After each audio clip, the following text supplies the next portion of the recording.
research method materials. As you know, previous questions, what is that, exam attend பண்ண எல்லாருக்குமே தெரியும் இதுல இருந்து questions ரீசன்ட் டைம்ல இருக்குது அப்படின்னு சொல்லிட்டு. ரொம்ப ஈஸியான டாபிக் தான். எக்ஸாம்பிள்ஸ் வச்சு நீங்க புரிஞ்சுக்க முயற்சி பண்ணுங்க. அப்படிதான் நீங்க படிக்கவும் செய்யணும். உங்களுக்கு கொஸ்டினோட பேட்டர்னும் அப்படிதான் இருக்கும். எக்ஸாம்பிள்ஸ் கொடுத்து உங்களை வந்து கான்செப்ட் என்ன அப்படின்ற மாதிரி கேட்பாங்க. அது நான் டிஸ்கஸ் பண்ணும்போது உங்களுக்கே ஆட்டோமேட்டிக்கா புரியும் எந்த மாதிரி கொஸ்டின்ஸ் இருக்கும் அப்படின்றத சி. So first of all, what is research? So இது எல்லாத்துக்கும் தெரியும் தான், சரிங்களா? லைக் ஒரு நியூ நாலேஜை டிஸ்கவர் பண்றது, அதுதான் நம்ம ரீசர்ச், சரிங்களா? நமக்கு தெரியாத ஒரு விஷயத்த we want to analyse, right? And then அதுல ஏதாவது ஒரு புது விஷயத்த கண்டுபிடிக்கிறதுக்கான ஒரு தேடல்னு சொல்லலாம் ரீசர்ச்சை. ஸோ பாருங்க, அதுக்கான definition, it is a systematic organised study to discover new knowledge. இப்போ நம்ம அப்படியே அதை எல்லாம் நான் சொன்ன மாதிரி தான் லிட்ரேச்சர்ல ஒன்றுனா நம்ம வந்து எக்ஸாம்பிள்ஸோட அப்ளை பண்ணி நம்ம தெரிஞ்சுக்கலாம். Why it is a research. இப்போ ரிசர்ச் டாபிக் பாருங்க, நமக்கு தெரிஞ்ச ஒரு எக்ஸாம்பிள்ஸ் இங்கே கொடுத்துருக்குறேன். ஜான் கீட்ஸோட போயம் எல்லாமே படிச்சிருப்பீங்க. பொதுவாகவே அவரோட பொயட்ரியில பார்த்தீங்க அப்படின்னா தீம் வந்து ஒன்று காதலா இருக்கும், சரிங்களா? இல்லைன்னா லாஸ், ரெண்டும் தான் மாறி மாறி பேசுவார், ரைட்? என்ன சொல்லியிருப்பாரு தன்னோட பிரதர் ஜார்ஜ் கிட்ட, ரைட்? நான் வந்து பொயட் ஆகாம ஆயிட்டேன்னா என்ன பண்றது அப்படின்ற மாதிரி ரொம்ப வருத்தம், ஒரு செல்ஃப் டவுட்டோட என்ன பண்ணிருப்பாரு, லைஃபை லீட் பண்ணிருப்பாரு ஜான் கீட்ஸ், ரைட்? ஈவன் அவரோட பிரதர் ஜார்ஜ் என்ன சொல்லுவாருன்னா, ஒருவேளை ஜான் கீட்ஸ் வந்து பொயட் ஆகலைன்னா அவனே டெஸ்ட்ராய் பண்ணிருப்பான் அப்படின்ற மாதிரி ஒரு கமெண்ட் கொடுத்திருப்பாரு. யாரு? கீட்ஸோட பிரதர். ஸோ அந்த அளவுக்கு லைஃப் ஃபுல்லாமே ஒரு செல்ஃப் டவுட்டோட இருந்த ஒரு பர்சன், சரிங்களா? ஸோ அவரோட பொயட்ரியில all such things will reflect. இப்போ இங்க ஒரு எக்ஸாம்பிளுக்காக பாருங்களேன், themes of love and loss in the poetry of John Keats, right? So இதுதான் கான்செப்ட். இந்த ஏரியாவை தான் ஜான் கீட்ஸோட போயமை ரீட் பண்ணி ரீசர்ச் பண்ண போறோம், ரைட்? ரீசர்ச்சுக்கு ஒரு சின்ன எக்ஸாம்பிள் கொடுத்துருக்குறேன். அடுத்து ரிசர்ச்சோட title, right? How you choose your title, right? நம்ம எதை ஆராய்ச்சி பண்ண போறோமோ அதை பொறுத்து டைட்டில் சூஸ் பண்ணணும், ரைட்? இப்போ ஃபார் எக்ஸாம்பிள் இங்க கொடுத்துருக்கேன் பாருங்க, representation of women in Victorian novels, a study of Jane Eyre and Wuthering Heights. பொதுவா விக்டோரியன் நாவல்ஸ்ல இருந்து என்ன பண்ண போறோம், ரீசர்ச் பண்ண போறதா இருக்கிற பட்சத்துல எந்த நாவல்ஸ் எடுத்து ரீசர்ச் பண்ண போறோம், என்ன கான்செப்ட்ல ரீசர்ச் பண்ண போறோமோ அதுதான் நம்மளோட டைட்டிலா இருக்கணும். இது ரொம்ப பேசிக்கான விஷயம், சரிங்களா? ஸோ அப்போ அந்த ரிசர்ச் பண்றவங்க எதெல்லாம் கான்சென்ட்ரேட் பண்ணணும் பாருங்க. இப்போ நம்ம கொடுத்துருக்க டைட்டில்ல compare female characters, study social background, analyse narrative techniques, இது எல்லாத்தையும் பொறுத்து தான் டைட்டில் சூஸ் பண்ணணும், சரிங்களா? ரிசர்ச் டைட்டில் கீழே இது ஏன் சொல்றேன்னா, என்னென்னலாம் நம்ம ஏரியா ரீசர்ச் பண்ண போறோமோ அதை பொறுத்து டைட்டில் சூஸ் பண்ணணும், சரிங்களா? தென் ரீசர்ச் ப்ராப்ளம். அது என்ன ரிசர்ச் ப்ராப்ளம்? அதாவது நம்ம பண்ணக்கூடிய ரிசர்ச்ல ஒரு கொஸ்டின் இருக்கும், அதை இன்வெஸ்டிகேட் பண்ணி சால்வ் பண்றதை தான் நம்ம ரிசர்ச் ப்ராப்ளம் அப்படின்னு சொல்றோம். திருப்பியும் சொல்றேன், ரிசர்ச் ப்ராப்ளம்னா நம்ம எந்த ஏரியால ரிசர்ச் பண்றோமோ அதுல ஏற்படக்கூடிய இஷ்யூஸ், கொஸ்டினை இன்வெஸ்டிகேட் பண்ணி சால்வ் பண்றது தான் ரிசர்ச் ப்ராப்ளம்னு சொல்றோம். டெஃபினிஷன் பாருங்க, a research problem is a specific clear-cut statement about an issue, condition or question that requires a meaningful and deliberate investigation to solve. சரிங்களா? இதுக்கு ஒரு எக்ஸாம்பிளோட பாத்தீங்கன்னா இன்னும் பெட்டரா புரியும். As you know, நம்ம இப்பதான் ரீசெண்டா ஜோசப் கான்ராட் படிச்சோம், ரைட்? ஜோசப் கான்ராடோட ஃபேமஸான நாவல்னு பாத்தீங்கன்னா Heart of Darkness. So Heart of டார்க்னஸை பார்த்து ஒருத்தர் என்னப்பா இது ஆப்பிரிக்கன் ரைட்டர்ஸை, ஆப்பிரிக்கன் பீப்புளை இப்படி போர்ட்ரே பண்ணிருக்கிறாரு, ஒரு சாவேஜ் மாதிரி போர்ட்ரே பண்ணிருக்கிறாரு, பார்பேரியன்ஸ் மாதிரி போர்ட்ரே பண்ணிருக்கிறாரு, அதரா போர்ட்ரே பண்ணிருக்காருன்னு ஒருத்தர் வந்து என்ன சொல்றாரு, கிரிட்டிக் பண்றாரு அவரோட இமேஜ் ஆஃப் ஆப்பிரிக்கா அப்படின்ற எஸ்ஸேல. யார் அவரு? Yes, correct, Chinua Achebe, right? இப்போ கொஸ்டின் பாருங்க, how does colonial ideology shape the portrayal of natives in Heart of Darkness? This is the question, சரிங்களா? நான் ஆல்ரெடி சொன்ன ரிசர்ச் ப்ராப்ளம்னா ஒரு கொஸ்டின் இருக்கும், ஒரு ஸ்டேட்மெண்ட் கொடுத்துருவாங்க, இந்த ஸ்டேட்மெண்ட்டை சால்வ் பண்றதுதான் ரிசர்ச் ப்ராப்ளம் அப்படின்னு சொல்லிட்டு. ஸோ எக்ஸாம்பிளுக்காக ஹார்ட் ஆஃப் டார்க்னஸ்ல கெலோனியல் ஐடியாலஜியை வந்து போர்ட்ரே பண்ணியிருக்காருப்பா ஜோசப் கான்ராட். சரிங்களா, இதுதான் நம்மள ரிசர்ச்ல அரைஸ் ஆகக்கூடிய கொஸ்டின். சரிங்களா, இப்போ நம்ம இதை சால்வ் பண்றதுதான் ரிசர்ச் ப்ராப்ளம். எப்படி சால்வ் பண்றது? ஈஸியா சால்வ் பண்ணலாம். எப்படின்னா, first of all we have to derive a theory. சரிங்களா, லைக் புதுசா தியரி டிரைவ் பண்ணணும்னு எந்த விதமான அவசியம் கிடையாது. ஏன்னா புது தியரியை டெவலப் பண்றதுக்குன்னு தனியா பேர் இருக்கு ரிசர்ச்ல. சரிங்களா, ஆல்ரெடி எக்ஸிஸ்டிங்கா இருக்கக்கூடிய தியரிஸையே நம்ம சப்போர்ட்டுக்கு எடுத்துக்கலாம். ஸ்கிரீன் விசிபிளா இல்ல மேம். அப்படியா?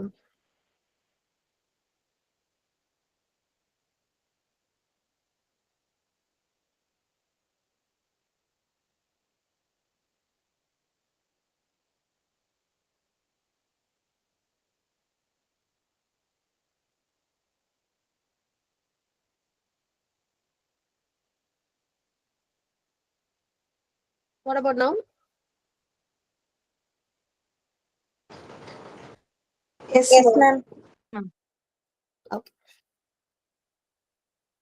ஸோ ஒன்றும் இல்லை, நான் ப்ரீவியஸ் ஸ்லைடும் காட்டிடுறேன். நான் முடிச்சதுக்கு அப்புறம் தான் உங்களுக்கு ப்ரெசன்டேஷன் ஷேர் பண்ண வேண்டியது இருக்கும். அதனால ஸ்க்ரீன்ஷாட் எடுத்துக்கோங்க. ரிசர்ச்னா என்ன அப்படின்னு சொல்லி பார்த்தோம். Systematic organise study to discover new knowledge. சரிங்களா, எக்ஸ்ட்ராவா சில ரீடிங் ஒரு எக்ஸ்பிளனேஷன்ஸ் கொடுத்துருக்குறேன், அதை ரீட் பண்ணி பார்த்துக்கோங்க. ரிசர்ச்சோட டைட்டில் எப்படி சூஸ் பண்ணணும், ரைட்? ரிசர்ச்சர் எந்த ஏரியாவை டார்கெட் பண்றாரோ அந்த ஏரியால ஒரு பர்பஸை சூஸ் பண்ணிக்கணும். அவரே அந்த பர்பஸை பொறுத்து ரிசர்ச் டைட்டில் அவர் சூஸ் பண்ணிக்கணும். அடுத்து ரிசர்ச் ப்ராப்ளம்னா என்ன அப்படின்றத இப்ப நான் எக்ஸ்பிளைன் பண்ணிட்டு இருந்தேன், ரைட்? ரிசர்ச் ப்ராப்ளம் அப்படின்னா ஒரு கொஸ்டின் இருக்கு, அதை இன்வெஸ்டிகேட் பண்ணி அந்த அரைஸ் ஆன கொஸ்டினை சால்வ் பண்ணணும். நீங்க கொஸ்டின் என்ன? How does colonial ideology shape the portrayal of natives in Heart of Darkness? This is a question. Why it is a problem, right? Because there is a debate among critics. One side, Chinua Achebe என்ன சொல்றாரு? Yes, Heart of டார்க்னஸ்ல colonial ideology புகுத்தப்பட்டிருக்கு. எப்படி?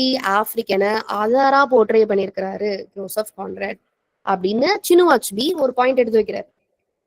So Joseph கான்ராடோட நீங்க works எல்லாம் பாத்தீங்கன்னா ரேசிசம்க்கு எகென்ஸ்டா தான் பேசியிருப்பாரு ஆக்சுவலா. ஆனா அவரோட போர்ட்ரேயல் வந்து சரியில்லை அப்படின்னு சினு அச்சுபி சொல்றாரு.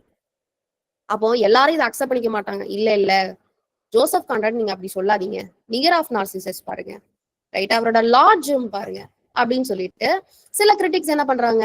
இவர் சொன்ன விஷயத்த அப்படியே அப்போஸ் பண்றாங்க. So there is debate among the critics about the given question.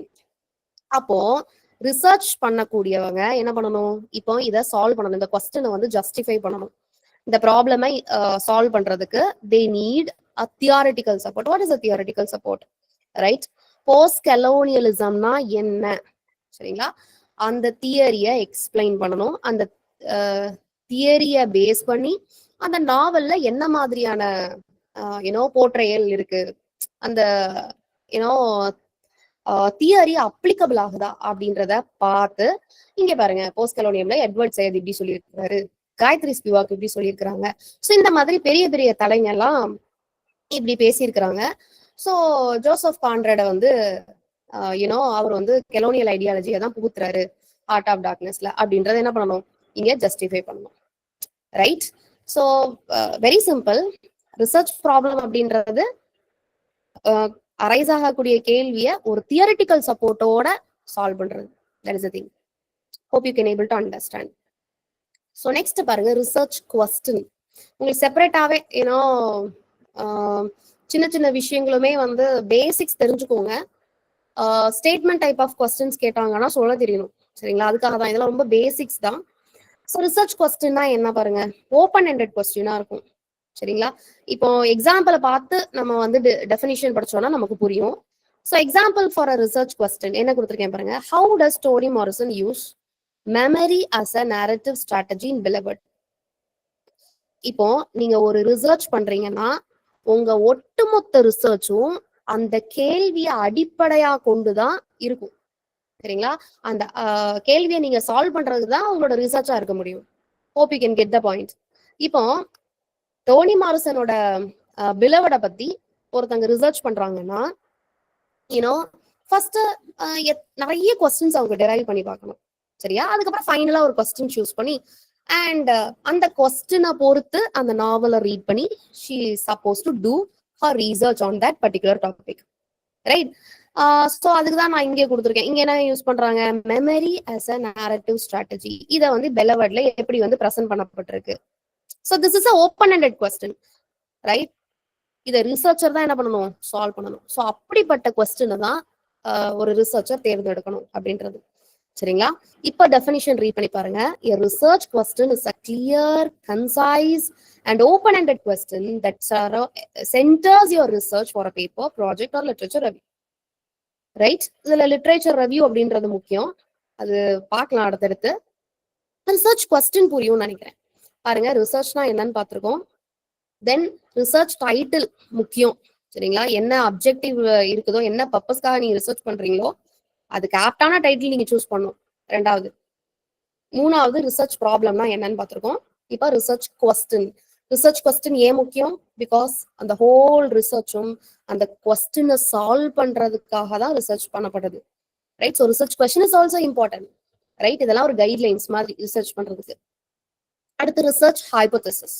இது ரொம்ப காமனா கேள்விப்பட்டிருப்பீங்க. ரிசர்ச் ஹைபோதசிஸ் அப்படின்னு கொடுத்துட்டு which among the following statement defines research hypothesis அப்படின்னு கேட்பாங்க.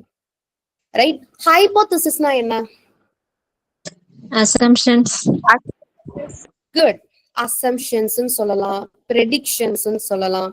நான் இங்க ஒரு கோட் கொடுத்துருக்கேன் பாருங்க, எஜுகேட்டட் கெஸ்ன்னு டபுள் கோட்குள்ள ஒரு ஹிண்ட் கொடுத்துருக்கேன். ஸோ இதெல்லாம் கீவேர்ட்ஸ் மாதிரி. Educated guess, assumptions, predictions, hypothesis அப்படின்னா உங்களுக்கு ஆல்ரெடி அதுல கொஞ்சம் ஏன்னா ஒரு நாலேஜ் இருக்கும். எஜுகேட்டட் கெஸ் ஒரு நாலேஜ் இருக்கும். ரைட்? ப்ராபப்ளி இது கரெக்டா இருக்கலாம் அப்படின்ற மாதிரி என்ன பண்ணுவீங்க? ஒரு அசம்ஷன்ஸ் நீங்க வந்து கிரியேட் பண்றதா ஹைபோதசிஸ் அப்படின்னு சொல்லுவோம். ரிசர்ச் ஹைபோதசிஸ் என்னன்னு பார்க்கலாம். ஸோ இங்க பாருங்க, a research hypothesis is a clear, testable statement that predicts the expected outcome of a study. Right? இதுக்கு என்ன சிம்பிளா எக்ஸாம்பிள் சொல்லலாம்? ஓகே. இப்போ நீங்க டயபெட்டிஸ் எடுத்துக்கோங்களேன். சுகர் ஒரு 40 பேர், சரிங்களா, ஒரு 30 நாளா பயங்கரமான சுகர்ல இருக்கிறாங்க. சரியா? ஒரு 300 above சுகர்ல இருக்கக்கூடிய ஒரு 40 வயசான ஆட்களை தேர்ந்தெடுத்துப்போம்.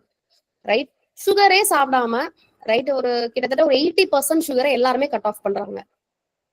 ரைட்? ஸோ 30 days பிஃபோர் அவங்களோட சுகர் எவ்வளோ இருந்தது, ஆஃப்டர் 80% ஆஃப் சுகரை ரெடியூஸ் பண்ணதுக்கு அப்புறம் அவங்களோட சுகர் லெவல் வந்து பயங்கரமா குறைஞ்சிரும். சரிங்களா? அவங்க ஆவரேஜா அவங்களோட சுகர் கரெக்டான அளவுல வந்து சுகர் அவங்களோட பாடியில இருக்கும் அப்படின்ற ஒரு ரிசர்ச்சர் வந்து ஒரு அசம்ஷனை வைக்கிறாங்க. சரிங்களா? ஒரு ஹைபோதசிஸ் ப்ரெசென்ட் பண்றாங்க. கட்டாயமா குறையுங்க. பிகாஸ் ஒயிட் சுகரே அவங்க சேர்க்கல. ஒயிட் சுகர் மட்டும் கிடையாது, எந்த form of sugar, no form of sugar. சரிங்களா? மேபி ஒரு 20% வேணா ஆட் பண்ணிக்கலாம். இல்லைன்னா அதுவுமே வேண்டாம்னு வச்சுக்கோங்களேன். சரியா? சுகரே ஆட் பண்ணல, ரொம்ப ட்ராப் ஆயிடும். அதனால நான் 20% ஆட் பண்ணேன். சரிங்களா? So no white sugar for 30 days. Sugar level correct ஆயிடும் அப்படின்றது தான் அந்த ரிசர்ச்சரோட ஒரு ஹைபோதசிஸ். ஸோ அதை டெஸ்ட் பண்ணி பார்த்தா அது மேபி கரெக்டாகவும் இருக்கலாம், தப்பாகவும் இருக்கலாம். சரிங்களா? Maybe R may not be. அதுதான். சரிங்களா? ஸோ இங்க வந்து அந்த ஹைபோதசிஸ் எப்படி அவருக்கே தெரியுங்க. பொதுவாக நம்ம எல்லாருக்குமே தெரிஞ்சதுதான். ஒயிட் சுகரை வந்து கொஞ்சம் அவாய்ட் பண்ணும்போது சுகர் அதிகமா இருக்கிறவங்க சுகர் சாப்பிடாம இருந்தாங்கன்னா லெவலுக்கு வருது அப்படின்றது ரொம்ப ஃபெமிலியரான ஒரு விஷயம் தான். It is an educated guess because we already have that experience in our mind. நிறைய கேள்விப்பட்டிருக்கோம், தெரியாதது ஒன்றும் கிடையாது. ரைட்? இதுதான் ரிசர்ச் ஹைபோதசிஸ். இப்போ மறுபடியும் ரீட் பண்ணி பாருங்க. Is a clear, testable statement that predicts the expected outcome of a study. நமக்கே அது தெரியும். This will be the expected outcome. Sugar சாப்பிடாம இருந்தாங்க அப்படின்னா கட்டாயமா சுகர் லெவலுக்கு வந்துடும் அப்படின்றது எக்ஸ்பெக்டட் அவுட்கம். ரைட்? ஸோ இதான் research hypothesis. It is the educated guess. இதை அண்டர்லைன் பண்ணி வச்சுக்கோங்க. Tentative explanation for a phenomenon. So what are the keywords? You just identify all such things and please make note of it too. இங்க literature எல்லாமே உங்களுக்கு வந்து literature பேஸ்ல examples கொடுக்கணும் அப்படின்றதுனால I have added that too. Women characters in modern Indian English fiction have more agency compared to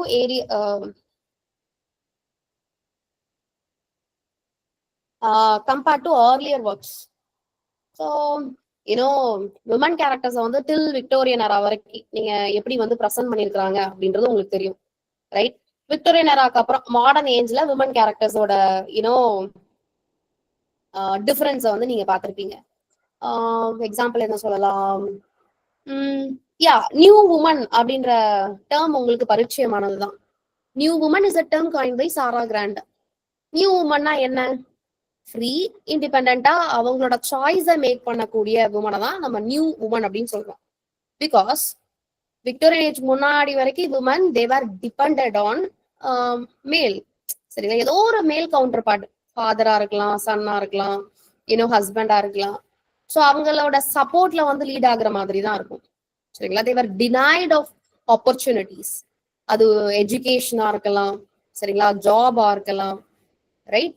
so இந்த மாதிரி பேசிக் opportunities அவங்களுக்கு டினை பண்ணப்படுது. இப்படிதான் போர்ட்ரேல், உமனோட போர்ட்ரேல இருந்திருக்கும், ஏஞ்சலிக்கா ப்ரெசென்ட் பண்ணியிருப்பாங்க அப்படின்னு கூட நம்ம படிச்சிருக்கோம். But modern era, women like Candida, right? Women like Nora in Doll's House. They were completely different. They were independent. They have the power to act. They have the power to choose their life, right? So here you can find that agency. Agency na enna? Complete difference. The power to choose னு சொன்னேன் பாத்தீங்களா, அதான் power to change things. இப்ப Nora பாருங்க, dolls ஹவுஸ்ல Henry கிப்சனோட dolls house பிளேல வரக்கூடிய ப்ராட்டகனிஸ்ட். கணவனுக்காக தான் ஒரு சின்ன பொய் சொல்லுவா. கடைசியில அவன் உடம்பு சரியில்லாம கஷ்டப்பட்டுட்டு இருக்கும் போது அவ சொன்ன பொய் தான் அவனை காப்பாத்தும். சரிங்களா? ஒரு செக்ல ஒரு ஃபோர்ஜரி பண்ண வேண்டிய சிச்சுவேஷன். அவங்க அப்பா கிட்ட பொய் சொல்லிட்டா அப்படின்றதுக்காக என்ன பண்ணிடுவாங்க, அவன் வந்து அவளை வந்து ரொம்ப ஹர்ட்டிங்கா பேசுவான். ஸோ செல்ஃப் ரெஸ்பெக்ட் இல்லாத மாதிரி அவ அந்த மொமெண்ட்ல ஃபீல் பண்ணுவா. சரி, இதெல்லாம் நம்ம யாருக்காக பண்ணோம் அப்படின்னு சொல்லிட்டு இதுக்கு 2 எண்டிங் உண்டு. சரிங்களா? ஒண்ணு, சரி கணவனே கண்கண்ட தெய்வம் அப்படின்னு சொல்லிட்டு அவ அக்செப்ட் பண்ணிட்டு குழந்தைங்களுக்காக அடாப்ட் பண்ணி வாழ்ற மாதிரி ஒரு எண்டிங்கும். இன்னொரு எண்டிங் என்ன அப்படின்னா, she slams the door and she go away, right? So that is what agency here, not like the another ending. She chose whether she's going to adapt this life or not, right? அத அவ அழகா பவர்ஃபுல்லா choose பண்ணிட்டு என்ன பண்ணிடுவா, அந்த இடத்த விட்டு move on ஆகிறா. பாத்தீங்களா? இதுதான் ஏஜென்சி அப்படின்னு சொல்றோம். The agency, it refers to the character's ability to act independently. Please remember that, right? Okay, so இது ஒரு ஆக்சுவலா ஒரு டேர்ம்ங்க ஏஜென்சி அப்படின்றத அதை பார்த்து வச்சுக்கோங்க. ஸோ இப்போ ரிசர்ச் ஹைபோதசிஸ் அப்படின்றது நமக்கு தெரிஞ்சதுதான், ரைட்? மாடர்ன் நாவல்ஸ் ரீட் பண்ண எல்லாருக்குமே தெரியும், போல்ட் அண்ட் இண்டிபெண்டன்ட் ஆன உமன் போர்ட்ரையல் தான் மாடர்ன் நாவல்ஸ்ல இருந்திருக்கும். சரிங்களா? Comparatively. So this is an educated guess. Yes, பழைய காலத்துல வந்து விமன்ஸ் இப்படிதான் போர்ட்ரை பண்ணிருப்பாங்க அப்படின்றது ரொம்ப தெரிஞ்ச ஒரு விஷயம் தான், right? So this is what research hypothesis. அதுக்கு கீழே பாருங்க, students who eat ladies finger performing better on. இது ஒரு சின்ன வயசுல இருந்தே சொல்லுவாங்க. கணக்கு எக்ஸாமுக்கு முந்தின நாள் வீட்டுல என்ன பண்ணுவாங்க, நம்ம அம்மா வெண்டைக்காய் கொடுத்து ஒரு நாளைக்கு கணக்கு பறிச்சு சாப்பிடு, நல்ல கணக்கு போடுவேன் அப்படிம்பாங்க, ரைட்? ஸோ இதை கூட நம்ம என்ன பண்ணலாம், டெஸ்ட் பண்ணி பார்க்கலாம். சரியா? ஒரு எக்ஸாம்ல ஒரு 10 பிள்ளைங்க நல்ல முந்தின நாள் ஒரு வாரத்துக்கு வெண்டைக்காய் சாப்பிட்டு டெஸ்ட் அட்டன் பண்ணியிருக்கிறாங்க. அடுத்த செகண்ட் மிட்டமுக்கு வெண்டைக்காய் சாப்பிடாம அட்டன் பண்ணியிருக்கிறாங்க. ஈக்குவல் டைம் படிச்சிருக்கிறாங்க. Kind of silly hypothesis. அடுத்து ரிசர்ச் அப்ஜெக்டிவ். இது ரொம்ப முக்கியம். ஒரு ரிசர்ச் பண்ணும் போது வாட் இஸ் தி பர்பஸ், சரி, என்ன பர்பஸ்க்காக நம்ம ரிசர்ச் பண்றோம் அப்படின்றது முக்கியம். அப்ஜெக்டிவ்னாலே தெரியும் தான் உங்களுக்கு, ஸ்பெசிபிக் கோல் அப்படின்னு சொல்லலாம். Research objective is a clear specific goal that tells what the researcher wants to achieve in the study. எதுக்காக இந்த ரிசர்ச் பண்ற, என்னதான் நீ அச்சீவ் பண்ண போற, அதுதான் ரிசர்ச் அப்ஜெக்டிவ். சரிங்களா? சோ மறுபடியும் சொல்றேன், அப்ஜெக்டிவ்ஸ் அப்படின்னா ஸ்பெசிபிக் கோல்ஸ். இதுக்கு எக்ஸாம்பிள் என்ன சொல்லலாம், லிட்ரரி எக்ஸாம்பிள் எடுத்துக்கிட்டீங்கன்னா, இப்போ as you know சல்மான் ரஷ்டியோட works, he is famous for using magical realism in his Midnight's Children, right? Booker Prize winning novel Midnight's Children. எல்லா குழந்தைங்களும் அந்த ஸ்டோரியில வந்து, அதாவது ப்ராட்டகனிஸ்டா சூஸ் பண்ணப்பட்ட குழந்தைங்க எல்லாமே 1947 ஆகஸ்ட் அதுல பிறந்திருக்கிற மாதிரி. So magical realism is a term coined by Franz Roh. இங்க என்ன ரியலிசம் அப்படின்னு ஒரு வார்த்தை இருக்கு, மேஜிக் அப்படின்னு ஒரு வார்த்தை இருக்கு, right? Which means real life ஈவெண்ட்ஸ்ல மேஜிக்கல் எலிமெண்ட்ஸ் ஆட் ஆயிருக்கும். That is what magical realism, right? இங்க குழந்தைங்களுக்கு அந்த 1947 இண்டிபெண்டன்ஸ் கிடைக்குது. கரெக்டா 12 மணிக்கு படிச்சு பிறந்த குழந்தைங்க எல்லாத்துக்குமே அபூர்வமா ஒரு they have some power. So இந்த பவர்னு ஒண்ணு உள்ள கொண்டு வராங்க பாத்தீங்களா, that is what the magical element. சரிங்களா? ஸோ ஆஸ் யூஷுவல் அந்த பார்ட்டிஷனோட சஃபரிங்ஸ் இருக்கும், பர்சனல் ப்ராப்ளம்ஸ் இருக்கும், ஐடென்டிட்டி குவெஸ்ட் இருக்கும். இதெல்லாமே இந்தியன் நாவல்ஸ்ல வந்து அதுவும் முக்கியமா இந்த பேக் ட்ராப்லாம் பாத்தீங்கன்னா போஸ்ட் கலோனியல் எரால செட்டிங்கா இருக்கக்கூடிய ஒவ்வொரு இந்தியன் நாவல்ஸ்லயுமே ஐடென்டிட்டி குவெஸ்ட் அப்படின்றது ரொம்ப காமன். ஸோ மேஜிக்கல் எலிமெண்ட்ஸ் அப்படின்னு வானத்துல பிறக்கிறது, ஏதோ ஒரு ஹாக்வர்ட்ஸ் மாதிரி ஒரு இந்த மாதிரி ஃபேண்டசியா இருக்காது கம்ப்ளீட்டா. ரியல் லைஃப் ஈவெண்ட்ஸ், ரியல் லைஃப்ல பீப்புள் ஃபேஸ் பண்ணக்கூடிய இஷ்யூஸும் அதுல இருக்கும். by adding a little magical elements too, right? So இங்க ரிசர்ச்சோட அப்ஜெக்டிவ் என்ன? மேஜிக்கல் ரியலிசம் சல்மான் ரஷ்டியோட மிட்நைட் சில்ட்ரன்ல யூஸ் பண்ணப்பட்டிருக்கு, அதை எக்ஸாமைன் பண்றதுதான் ஸ்பெசிபிக் கோல். அதுதான் main objective in this particular topic. Okay, so நம்ம ஆல்ரெடி பார்த்ததுதான் ரிசர்ச் மெத்தட். ரிசர்ச் மெத்தட்ல நீங்க குவாலிட்டேட்டிவ் அப்படின்னு ஒண்ணு படிச்சிருப்பீங்க, குவான்டிடேட்டிவ் அப்படின்னு ஒண்ணு படிச்சிருப்பீங்க. Can you tell me the difference?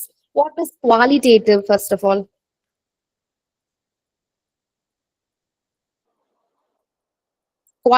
Qualitative. For example, we can take interview as qualitative. Interview is an example for qualitative research to check the quality. Okay. Can you give example from literature? நீங்க லிட்ரேச்சர்ல ஒரு 2 வார்த்தை of and 20th செஞ்சுரியில படிப்பீங்க, objective subjective அப்படின்னு சொல்லி படிப்பீங்க இல்லையா?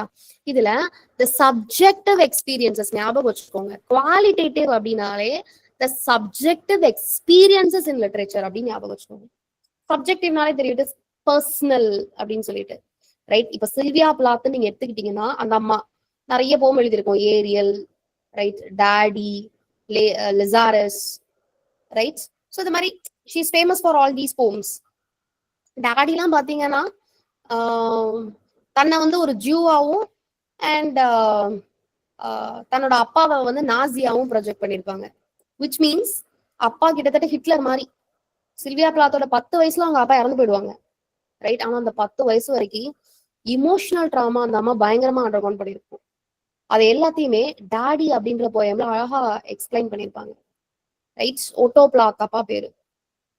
So the emotional experiences of Sylvia Plath, was expressed by her through so many symbols, images, right? Figures of speeches. இந்த மாதிரி எலிமெண்ட்ஸ் ஆட் பண்ணி என்ன பண்றாங்க, அந்த போயம்ல பிரசன்ட் பண்றாங்க. இததான் குவாலிட்டேட்டிவ் ரிசர்ச் அப்படின்னு சொல்றோம். என்ன குவாலிட்டேட்டிவ் ரிசர்ச் இதுல கண்டுபிடிக்க போறீங்க? சில்வியா பிளாத் டாடி அப்படின்ற போயம்ல இல்ல சம் அதர் போம்ஸ், சரிங்களா? பொதுவாவே அவங்களோட எல்லா ஒர்க்லயுமே பாத்தீங்கன்னா டெத்தை பத்தி பேசுவாங்க, சரிங்களா? சோ டெத் எப்படி பிரசன்ட் பண்ணப்பட்டிருக்கு, right? What all are the symbols she has used to represent death. So இந்த மாதிரி the subjective experiences இருக்கும் பாத்தீங்களா? hope you can able to get the point. Subjective அப்படின்னா which we can feel, it is related with the emotions. அந்த ஒர்க்ல இருக்கக்கூடிய symbols, emotions, how those emotions were represented through such things, right? இததான் நம்ம qualitative research அப்படின்னு சொல்றோம். இங்க பாருங்க, close reading of poems by Sylvia Plath to study motives of death and rebirth. This is what qualitative. uses textual analysis. இந்த வார்த்தை keyword பா. textual analysis is a broad qualitative research method.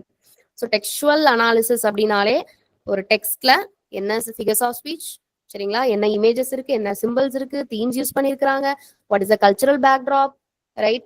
இது எல்லாத்தையும் அலசி ஆராய்கிறது தான் டெக்ஸ்டுவல் அனாலிசிஸ். ஸோ டெக்ஸ்டுவல் அனாலிசிஸ்னா qualitative research. Please do remember this. இப்போ குவாலிட்டேட்டிவ் படிச்சோம்னா அடுத்த ஆப்வியஸ்லா குவான்டிடேட்டிவ் தான், தொடுறது, சரிங்களா? சாரி, விச் இஸ் கவுண்டபிள், அதுதான் என்னன்னு சொல்றோம், குவான்டிடேட்டிவ்னு சொல்றோம். இது உங்களுக்கு ஃபெமிலியரான ஒரு விஷயம் தான். நான் அதெல்லாம் கம்பேர் பண்ணி கொடுத்துருக்கேன் பாருங்க. ஃபர்ஸ்ட் குவாலிட்டேட்டிவ் ரிசர்ச் கொடுத்துருக்கேன், அடுத்து குவான்டிடேட்டிவ் ரிசர்ச் கொடுத்துருக்கேன். Use qualitative research when you need to understand the context, meaning, and subjective experiences behind a phenomenon or a poem. ஒரு poem எடுத்துக்கிட்டீங்க, அந்த poem எதனால எழுதப்பட்டது, what is the meaning behind that, எந்த situationல எழுதப்பட்டது, and what is the subjective experience of the author in that poem, right? இத பத்தி research பண்றது தான் qualitative research, right? இதுவே facts, generalizable or statistical facts in a work, that is what quantitative research. இதுக்கு example பாருங்க, why do customers prefer this brand over others இப்படின்ற question வருது பாத்தீங்களா, why, how, இதெல்லாம் keyword. why, how அப்படின்ற question arise ஆகுது அப்படின்னா நீங்க பண்ணக்கூடிய ரிசர்ச்ல அது quantitative research, right? So why do customers prefer this over others, this brand over others? அடுத்து பாருங்க, quantitative, when you need to confirm a theory or hypothesis and produce generalizable statistical facts. Statistical facts, underline that. What percentage of customer prefer this brand over others? அப்போ obviously 80%, 70%, 60%. So somehow ஒரு குவான்டிட்டியை நீங்க refer பண்ணணும் இல்லையா, countable குவான்டிட்டியை நீங்க refer பண்றீங்க இந்த இடத்துல, what, அது ஒரு கீவேர்ட். ஸோ மறுபடியும் நான் இங்க ஸ்பெசிஃபிக்கா மென்ஷன் பண்ணிருக்கேன் பாருங்க.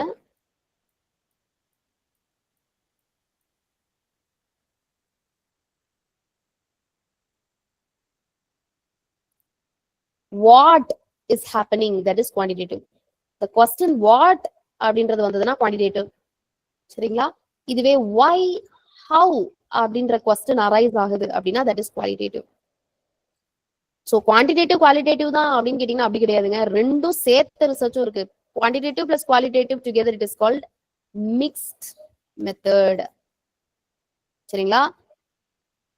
மிக்ஸ்ட் மெத்தட் அப்படின்னா குவாலிட்டேட்டிவ் பிளஸ் குவான்டிடேட்டிவ். ஸோ இங்க எக்ஸாம்பிள் கொடுத்துருக்கேன் பாருங்க, analysing themes in feminist novel. Feminist நாவல்ல இருக்கக்கூடிய தீம்ஸை நீங்க அனலைஸ் பண்றீங்க அப்படின்னா அது குவாலிட்டேட்டிவ். இதுவே எக்ஸாம்பிளுக்காக, சரிங்களா, ஒரு surveying 100 female readers about their interpretation, சரிங்களா, ஜெய நாயர் அப்படின்ற நாவல ஒரு 100 ஃபீமேல் ரீடர்ஸ் கிட்ட கொடுத்து இதை இன்டர்பிரேட் பண்ணுங்கப்பா அப்படின்னு அந்த 100 ரீடர் என்ன இன்டர்பிரேட் பண்றாங்க அப்படின்றத நீங்க அந்த 100 ஃபீமேல் ரீடர்ஸ் அப்படின்ற அந்த நம்பர்ஸ் இங்க ரெஃபர் பண்றாங்க பாத்தீங்களா, தட் இஸ் குவான்டிடேட்டிவ். இப்போ இந்த ரெண்டும் தேவைப்படுறது ஒரு ரிசர்ச்க்கு அப்படின்னா நம்ம அந்த இடத்துல மிக்ஸ்ட் மெத்தட் அப்படின்றது யூஸ் பண்றோம். இதுக்கு இன்னும் பெட்டர் சிம்பிள் எக்ஸாம்பிள் பாத்தீங்கன்னா ஆன்லைன் லேர்னிங் எஃபெக்டிவ்னஸ், ரைட்? அதுக்கு சில எக்ஸாம்பிள்ஸ் நான் அப்படியே இங்க எக்ஸ்பிளைன் பண்ணியிருக்கேன், ரொம்ப சிம்பிளா தான் இருக்கும், இது கொஞ்சம் ரீட் பண்ணிக்கோங்க. பிரைமரி சோர்சஸ், ஒரு ரிசர்ச்ல பிரைமரி சோர்சஸ் அப்படின்றது ரொம்ப முக்கியம். அப்போ பிரைமரி சோர்சஸ் என்னது, நீங்க எதை basically first hand material, original பிலவர்டோட, டோனி மார்சனோட பிலவர்ட் அப்படின்ற நாவல் எடுத்துக்கிட்டீங்கன்னா பிலவர்ட், அதோட டோனி மார்சன் எழுதுனா that first hand material, the original Beloved novel, that is your primary sources, right? அதே மாதிரி நீங்க கீட்ஸோட லெட்டர்ஸ்லாம் எடுத்துக்கிட்டீங்க அப்படின்னா அவர் எழுதியிருப்பாரு பாத்தீங்களா, ஒரிஜினல் லெட்டர்ஸ் அவர் கையால் எழுதியிருப்பாங்க இல்லையா, that is the primary sources, right? இதே மாதிரி any kind of manuscripts, letters, diary, Samuel Pepys எழுதியிருப்பாரு டைரிஸ். கிரேட் ஃபயர் ஆஃப் லண்டனோட ரெஃபரன்ஸ் எல்லாம் என்னது, சாம்பிள் பீப்ஸ், ஜான் ஈவ்லனோட டைரிஸ்ல இருக்கும் அப்படின்னு சொல்லி படிச்சிருப்பீங்க, ரைட்? ஸோ 1660ல இருந்து 1669 வரைக்கும் என்னென்ன ஈவெண்ட்ஸ்லாம் அதுல நடந்ததோ இங்கிலாந்துல, அது அப்படியே அந்த 2 பேரும் டைரிஸ்ல வந்து பேசியிருப்பாங்க, ரைட்? ஸோ இதெல்லாமே என்னது, the original first hand materials. அதை எடுத்து நீங்க ரிசர்ச் ஸ்டார்ட் பண்றீங்க, that is your primary sources. இது எதுக்காக, because it is used for authentic historical, ஒரு ஆத்தென்டிசிட்டிக்காக தான், சரி? உங்களோட ரிசர்ச்சை ஒரு நிறைய ரிசர்ச் கொஸ்டின்ஸ் அரைஸ் பண்ணிருப்பீங்க, ரிசர்ச் ப்ராப்ளம் சால்வ் பண்ணுவீங்க, அது எல்லாத்துக்கும் ஒரு ஆத்தென்டிசிட்டியா இது ஹெல்ப்ஃபுல்லா இருக்கும் இந்த டெக்ஸ்ட், பிரைமரி சோர்சஸ் அப்படின்றது. So literary text themselves, documents that give direct evidence of an author, period and event. So இதெல்லாம் பிரைமரி சோர்சஸ் அப்படின்னு சொல்றோம். இப்போ எனக்கு ஒரு ஆன்சர் சொல்லிருங்க பாப்போம் இந்த கொஸ்டினுக்கு. Which of the following is the primary source? A journal article analyzing Paradise Lost, a modern biography of Milton, A 1674 edition of Paradise Lost, Option C, ma'am. critical book by F.R. Lewis. 1674 edition of Paradise Lost. Okay, எப்படி சொல்றீங்க? மத்த options எதுவுமே வராதா? For sure. மத்த option secondary source மாதிரி இருக்கும். Very good, very good. So Paradise லாஸ்டோட 1674 edition, it is by Milton himself, right? As you said, this is the primary source, correct? Primary data in literary research refers to primary data. First hand material. Yeah, very good. கொடுத்துருக்கிற ஆப்ஷன்ஸ்ல for sure நீங்க வந்து eliminations மெத்தடை use பண்ணி cancel பண்ணீங்கன்னா ஆப்வியஸா very simple, first hand materials அப்படின்றது B is the correct one. இப்போ secondary sources, first primary சோர்சஸ்னா என்னன்னு தெரியும் போது உங்களுக்கு செகண்டரி சோர்சஸ்னா என்னன்னு தெரியும். அழகா சொன்னீங்க. எப்பவுமே secondary sources are interpretations, critics, analysis or commentaries that are written about primary sources, right?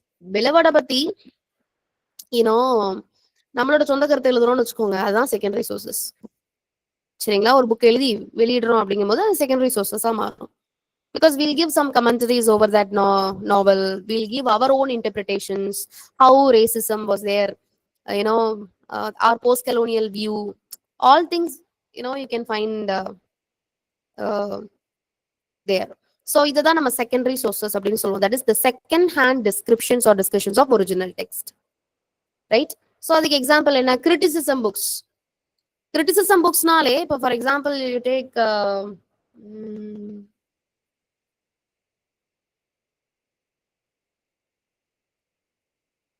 Any kind of criticism books. Because ஏதோ ஒரு ஒர்க் இருந்தது அப்படின்னா அதை கிரிட்டிக் பண்ணி தானே இன்னொரு கிரிட்டிசிசம் புக்ஸ் அப்படின்றது அரைஸ் ஆகும்.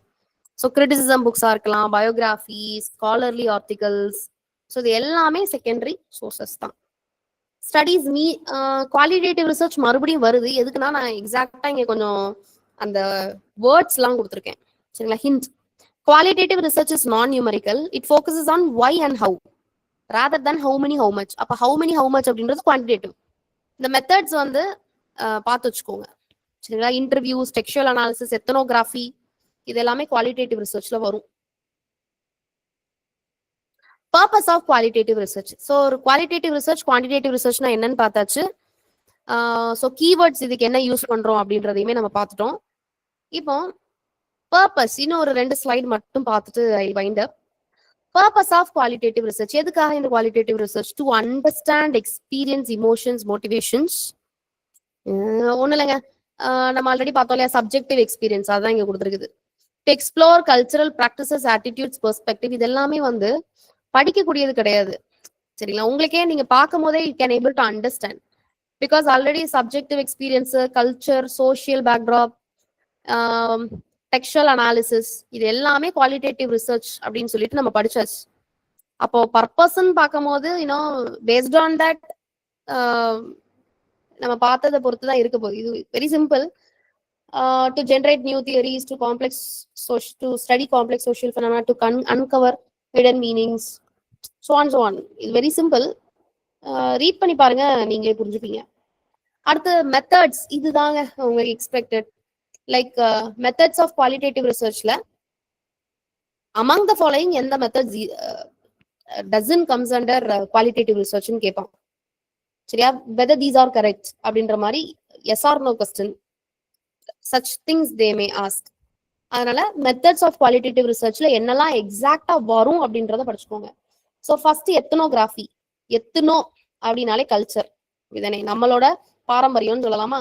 So studies cultures and communities, இதுதான் ethnography, right? Studying classroom culture in a tribal school, this is ethnographical qualitative research. Because qualitative research na உங்களுக்கு என்னன்னு தெரியும், right? So studying classroom culture in a tribal school, that is method of qualitative ethnographical qualitative research. Phenomenology நாலே தெரியும், experiences. As you know, phenomenology, it is a term discussed by Edmund Husserl. Edmund Husserl பேசின phenomenology அப்படின்றதான் லேட்டரா Derrida என்ன பண்ணிருப்பாரு, speech and ஃபெனமெனா அப்படின்னு ஒரு article எழுதியிருப்பாரு. பாத்தீங்களா? Speech and ஃபெனமெனா, 1967. ஸோ அதுல ஃபெனமெனா அப்படின்னு இந்த ஃபெனமெனாலஜி, எட்மண்ட் ஹஸ்ஸரலோட ஃபெனமெனாலஜியை தான் எலாபரேட் பண்ணியிருப்பார். லிவ்ட் எக்ஸ்பீரியன்சஸ் ஃபெனமெனாலஜி அப்படின்னா. சரிங்களா? So the experience of the parents while attending the online classes, how about the understanding of the students, what they feel? Because qualitative research-நாலே about subjective experience ன்னு பார்த்துட்டோம். அது phenomenology அப்படின்னா what is the experience of that particular people in that research. That is what phenomenology, lived experiences. Grounded theory, இது ஞாபகம் வச்சுக்கோங்க. நம்ம பிகினிங்லேயே பார்த்தோம், research problem சொல்லிட்டு ஒன்று நடத்தும் போது சொல்லியிருந்தேன். ஒரு தியரி இருக்கும், அந்த தியரியை சப்போர்ட்டுக்கு கொண்டு வந்து அந்த ப்ராப்ளமை இன்வெஸ்டிகேட் பண்ணி சால்வ் பண்றதா ரிசர்ச் ப்ராப்ளம்னு சொல்லி பார்த்தோம். இங்க கிரவுண்டட் தியரி அப்படின்னா நீங்க முதல்ல ரிசர்ச் பண்ண ஆரம்பிச்சிருவீங்க, டேட்டாலாம் கலெக்ட் பண்ணிடுவீங்க, சரியா, அனலைஸ் பண்ணிடுவீங்க, இன்டர்பிரிட்டேஷன்ஸ் ப்ரெசென்ட் பண்ணிடுவீங்க. அப்புறம் என்ன பண்ணுவீங்க, ஆஹா நான் இதெல்லாம் அனலைஸ் பண்ணிருக்கேன்பா, சோ என்னோட தியரி, புது தியரி என்ன என்றால் அப்படின்னு நீங்க என்ன பண்றீங்க, புதுசா ஒரு தியரியா உங்களோட ரிசர்ச்ல நீங்க இன்ட்ரோடியூஸ் பண்றீங்க. இததான் கிரவுண்டட் தியரி அப்படின்னு சொல்றோம். The researcher collects data first, அப்புறம் அந்த தியரியை டெவலப் பண்ணுவாங்க. அந்த டேட்டாவை யூஸ் பண்ணி அனலைஸ் பண்ணி தியரியை டெவலப் பண்றதுதான் கிரவுண்டட் தியரி அப்படின்னு சொல்றோம். அதுக்கு நான் சிம்பிளான எக்ஸாம்பிள் கொடுத்துருக்கேன் பாருங்க. ரிசர்ச்சர் ஒரு 40 ஸ்டூடெண்ட்டை இன்டர்வியூ பண்ணிருக்கிறாங்க, சரியா, காலேஜ் ட்ராப் அவுட் ஸ்டூடெண்ட்ஸ். அப்போ அவங்க கிட்ட பல்வேறு விதமான ஆன்சர்ஸ் வந்திருக்கு. ஸோ அதுல சில பேர் ஃபினான்ஷியல் ப்ரெஷர்னு சொல்றாங்க, family problem, lack of motivation, குவாலிட்டியான டீச்சிங் இல்லை, சரிங்களா, ஸோ படிப்பு பிடிக்கல, ஸோ இந்த மாதிரி நிறைய பேட்டர்ன்ஸ் வந்து ரெஸ்பான்சஸ் வந்து கண்டுபிடிச்சிருக்கிறாங்க. அப்போ இது மூலமா அந்த ரிசர்ச்சர் என்ன புது தியரி ஒன்று என்ன பண்றாரு, அவரு அனலைஸ் பண்ணதுல இருந்து கண்டுபிடிக்கிறாரு. ஏதோ அதுக்கு ஒரு பேர் வச்சுக்கிறாருன்னு வச்சுக்கோங்களேன். So this is what grounded theory, புது தியரியை டிரைவ் பண்றது through his or her research. Case study, இது தெரியும். அதாவது ஒரு பர்சனை பத்தியோ இல்ல ஒரு இன்ஸ்டிடியூஷனோ ஒரு ஈவெண்ட்டோ, சரிங்களா, முழுக்க முழுக்க in depth analysis of that particular thing, அதுதான் நம்ம கேஸ் ஸ்டடி அப்படின்னு சொல்லுவோம். இப்போ நீங்க ஹாஸ்பிட்டல்லாம் போனீங்கன்னா என்ன கேஸ் அப்படின்னு கேட்பாங்க, சரியா, அந்த பேஷண்ட்டோட டேட்டாவை வாங்கி கேஸ் ஸ்டடி பண்றாங்க அப்படின்னு சொல்லுவாங்க. அந்த பர்சனுக்கு என்ன பிரச்சனை இருக்கு அப்படின்னு அதை அனலைஸ் பண்றது, அது கம்ஸ் அண்டர் கேஸ் ஸ்டடி. இதே மாதிரி கோர்ட்லயும் கேஸ் உண்டு, சரிங்களா. So here a case study of one exceptional improving learning out, இது ஒரு சாதாரண ஒரு எக்ஸாம்பிள் கொடுத்துருக்கேங்க. இதுவே லிட்ரேச்சர் எக்ஸாம்பிள் பாருங்க, ஸ்டடிங் விமன்ஸ் அப்ரெஷன் இன் ஆட்டோபயோகிராபிக்கல் ரைட்டிங். அப்போ ஒவ்வொரு பர்சனுக்கும் ஒவ்வொரு பெர்ஸ்பெக்டிவ் இருந்திருக்கும், சரிங்களா, அவங்களோட அப்ரெஷனை வெளிக்கொண்டு. இப்போ நீங்க பாமா பாத்தீங்கன்னா அவங்களோட கருக்கு அப்படின்ற நாவல் ஹெவிலி ஆட்டோபயோகிராபிக்கல். ஒரு உமனா, அதுவும் அப்ரெஸ்ட் கிளாஸஸ் சார்ந்த ஒரு உமனா இருக்கிறதே பிரச்சனை, அந்தமா அப்ரெஸ்ட் உமனாவும் இருந்திருக்கும், சரிங்களா, அப்ரெஸ்ட் கிளாஸஸ் சார்ந்ததா இருந்திருக்கும். அப்ப அவங்களோட ஆட்டோபயோகிராஃபில பாத்தீங்கன்னா முழுக்க முழுக்க அவங்களோட ஐடென்டிட்டி ரெப்ரஷன் தான் டீல் பண்ணியிருப்பாங்க. ஸோ இங்க கேஸ் ஸ்டடி அப்படின்றது நீங்க பாமாவோட கருக்கு நாவல் எடுத்து பாமாவோட experiences, repression, oppressions, how she handle that அப்படின்றத நீங்க ஸ்டடி பண்றதுதான் கேஸ் ஸ்டடி. அதே மாதிரி கமலா தாஸ் மை ஸ்டோரி, அவங்களோட ஆட்டோபயோகிராஃபி நீங்க எடுத்து பார்க்கலாம். மாயா ஏஞ்சலோட I know why the cage bird sings. So இந்த மாதிரி ஸ்பெசிஃபிக்கா சில ஆட்டோபயோகிராஃபிஸ் எடுத்து what all are the oppressions a woman how faced அப்படின்னு சொல்லி ஒவ்வொரு வுமனையும் நீங்க இண்டிவிஜுவலா கேஸ் ஸ்டடி பண்றதுதான் இங்க நம்ம வந்து கேஸ் ஸ்டடி அண்டர் குவாலிட்டேட்டிவ் ரிசர்ச்ல பாக்குறோம். அடுத்து டிஸ்கோர்ஸ் அனாலிசிஸ். டிஸ்கோர்ஸ் அப்படிங்கும் போது ஒரு ஸ்டேட்மெண்ட்ல இருக்கக்கூடிய ஹிடன் மீனிங், அதுதான் நம்ம டிஸ்கோர்ஸ் அப்படின்னு சொல்றோம். அதுக்கு பின்னாடி ஒரு பெரிய ஐடியாலஜியே ஒளிஞ்சிருக்கும். இப்ப நீங்க எக்ஸாம்பிள் சொல்றேனே, எல்லாருக்கும் ஷேக்ஸ்பியரோட டெம்பஸ்ட் பிளே தெரிஞ்சிருக்கும். டெம்பஸ்ட்ல ப்ராஸ்பரோ அவர் ஆக்சுவலா பாவப்பட்டவராகவே பிரசன்ட் பண்ணிருப்பாரு ஷேக்ஸ்பியர், சரிங்களா. அவரை வந்து தம்பி வந்து துரத்தி விட்டுருப்பான், கொல்றதுதான் ஆக்சுவலா பிளான். இவர் என்ன பண்ணிடுவாரு, கொஞ்சம் மேஜிக்லாம் தெரிஞ்சு எஸ்கேப் ஆகி ஒரு இன்ஹாபிட்டட் ஐலாண்டா, யாருமே இல்லாத ஒரு ஐலாண்டுக்கு வந்துருவார் பொண்ணோட. பல வருஷமா அங்கேயே இருந்து என்ன பண்றாரு, சரியான சந்தர்ப்பம் வரட்டும் நம்ம வந்து பழி வாங்கலாம் அப்படின்னு வெயிட் பண்ணிட்டு இருந்திருப்பாரு, சரிங்களா. அந்த பல வருஷமும் அந்த அன்இன்ஹாபிட்டட் ஐலாண்ட்ல அவருக்கு முன்னாடியே ஒருத்தன் வாழ்ந்திருப்பான், அவன் கேலிபன். பட் இவர் வந்ததுக்கு அப்புறம் தன்னோட மேஜிக் மூலமா அவனை தன்னோட கட்டுப்பாட்டு கீழே கொண்டு வராரு. சரிங்களா? இங்க கேலிபனோட டெஸ்கிரிப்ஷனே பாத்தீங்கன்னா பார்பேரியன் தான். அப்போ இந்த இடத்துல என்ன ஐடியாலஜி ஷேக்ஸ்பியர் பின்னாடி இருக்குது? ப்ரொஜெக்ஷன். ஷேக்ஸ்பியர் இப்படி பிரசன்ட் பண்ணிருக்காரு கேலிபனை பார்பேரியன்ஸ் அப்படின்னு பிரசன்ட் பண்ணிருக்காரு அப்படின்னாலே இந்த இடத்துல அவர் ரேசிசம் தான் பேசுறாரு. சரிங்களா? ஒரு ஒயிட் மேன் வந்ததுக்கு அப்புறம் பல பல ஆண்டா அந்த இடத்துல இருந்த கேலிபன் அதரா பிரசன்ட் பண்ணப்படுறாரு ஷேக்ஸ்பியரால டெம்பஸ்ட் அப்படின்ற பிளேல. இப்படி ஒரு ஐடியாலஜி ஷேக்ஸ்பியரோட மைண்டுக்கு பின்னாடி இருந்திருக்கு இந்த டெம்பஸ்ட் அப்படின்ற பிளே எழுதுறதுக்கு. சரிங்களா? சோ இதை பிரசன்ட் பண்றதுதான் டிஸ்கோர்ஸ் அனாலிசிஸ். நீங்க ஷேக்ஸ்பியர் ரீட் பண்ணும்போது இந்த மாதிரி ஒரு பெர்ஸ்பெக்டிவ்ல நம்ம யாருமே ரீட் பண்ணிருக்க மாட்டோம். ரைட்? போஸ்ட் கலோனியலிசம் ரீட் பண்ணும்போது நிறைய இன்டர்பிரிட்டேஷன்ஸை பார்த்துதான் we have come to a conclusion.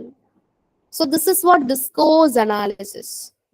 There was பேசுற ஒவ்வொரு ஷேக்ஸ்பியர் அங்க கேலிபன் கிட்ட பேசுற ஒவ்வொரு வார்த்தைக்கு பின்னாடியும் நான் சுப்பீரியர் ரேஸ் அப்படின்றது அந்த ஐடியாலஜி ஒளிஞ்சிருக்கும். சரிங்களா? நீ த அதர் அப்படின்ற ஐடியாலஜியும் இருக்கும். ஸோ இந்த மாதிரி ஹிடன் ஐடியாலஜிஸை ஸ்டடி பண்றதுதான் டிஸ்கோர்ஸ் அனாலிசிஸ் அப்படின்னு சொல்றோம் லிட்ரேச்சர்ல. ஸோ ஸ்டடிங் ப்ராஸ்பரஸ் லாங்குவேஜ் கீழே நான் கொடுத்துருக்கேன் பாருங்க. அவன் என்ன சொல்றான்? யாரு? ப்ராஸ்பரோ கேலிபனை பார்த்து, you poisonous slave got by the devil himself upon your wicked dam come forth. So பாருங்க, அந்த கேலிபனை என்ன மாதிரியான வார்த்தைகளை வச்சு ப்ராஸ்பரோ பேசுறாரு? Poisonous slave, devil, wicked. So 2 லைன்ல 4 தடவை திட்டான். சரிங்களா? அதுவும் மோசமான வார்த்தையில சாடிதான். Because he was the other in that land. சரிங்களா? So this is the perspective of William Shakespeare. அதை வெளிக்கொண்டு வர ரிசர்ச் தான் நம்ம டிஸ்கோர்ஸ் அனாலிசிஸ் அப்படின்னு சொல்றோம். குவாலிட்டேட்டிவ் ரிசர்ச்க்கு கீழே தான் டிஸ்கோர்ஸ் அனாலிசிஸும் வரும். நான் அப்பதே சொன்னதுதான் என்னென்ன குவாலிட்டேட்டிவ் ரிசர்ச்ல வரக்கூடிய மெத்தட்ஸ் என்னலாம் அப்படின்னு கேட்பாங்க. So you should remember that ethnographical research, phenomenology, grounded theory, case study, discourse analysis அப்படின்னு சொல்லி இதெல்லாம் பார்த்துருக்கோம். இது ரெண்டும் நம்ம பார்த்ததுதான்.